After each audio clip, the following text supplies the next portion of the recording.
Hello viewers, আসসালামু আলাইকুম। Welcome to my page and my vlog. I hope সবাই ভালো আছেন। আমি আলহামদুলিল্লাহ আল্লাহর রহমতে ভালো আছি। তো আজকে আপনাদের সামনে নতুন একটা ভিডিও নিয়ে হাজির হলাম। আর দেখেই হয়তো অনেকে বুঝতে পারছেন যে এটা কি আসলে। তো যারা বরিশালের তো তারা সবাই এটা চিনেন, জানেন এবং খেয়েছেন। এটা হলো বরিশালের ঐতিহ্যবাহী মলিদা। আর মলিদায় শুধুমাত্র আমি বরিশালেই খেতে দেখিয়েছি, অন্য কোথাও দেখিনি। আর অন্য কোথাও এটা কেউ খায় কিনা বা জানে কিনা এটাও জানি না। আর বরিশালে খুব কম সংখ্যক লোকই এটা জানে এবং খায়। তো আজকে কিভাবে এই মলিদা বানাবো এবং খাবো তো সেটাই আপনাদের সাথে শেয়ার করবো। তো লেটস গো। তো মলিদা বানাতে সর্বপ্রথমে লাগবে পোলার চাল। আর পোলার চালটা একটু ভিজিয়ে কিছুক্ষণ রাখা হয়েছে। তো এটা এখন পাটায় পিষে নেব।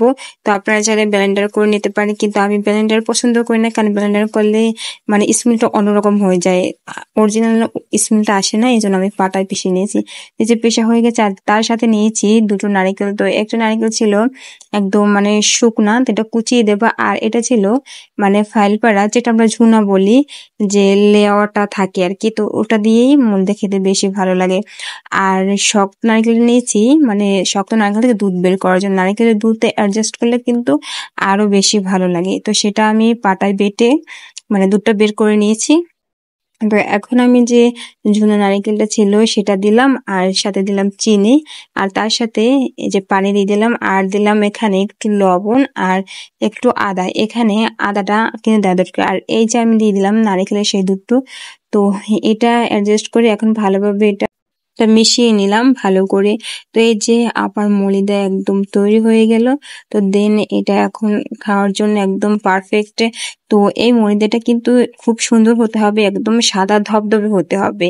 কারণ মলিদা কিন্তু দুধের থেকেও সাদা, মানে অনেকে মনে করে যে এটা দুধ দিয়ে বানানো হয়েছে। মানে খেতে যে এত দারুণ একটা টেস্ট, যে একবার খাবে তার মুখে সারা জীবন লেগে থাকবে। আর আমার হাতের মধ্যে তো মানে তুলনাই হয় না। আমি নিজের প্রশংসা নিজেই করছি, কারণ আমি অনেকের মানে হাতে বানানো খেয়েছি, কিন্তু আমার মতো এবং আমার মায়ের মতো মলিদা কেউ বানাতে পারে না। তো আমার মায়ের কাছ থেকে আমার এটা খুব সুন্দরভাবে শেখা। তো সেই থেকে আমি এত সুন্দর করে মলিদা বানাতে পারি। তো আপনারা যদি খেতে চান অবশ্যই আমাকে বলতে পারেন, আমি আপনাদেরকে বানিয়ে পাঠিয়ে দেবো।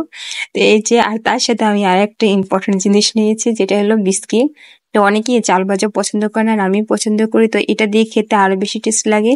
তো এটা দিয়ে আমি একটু খেয়ে নিলাম, তো ভালোই লাগে। তো আর এক গ্লাস আমি আলাদা করে নিলাম, যেটা এমনি এমনি খাবো তাই।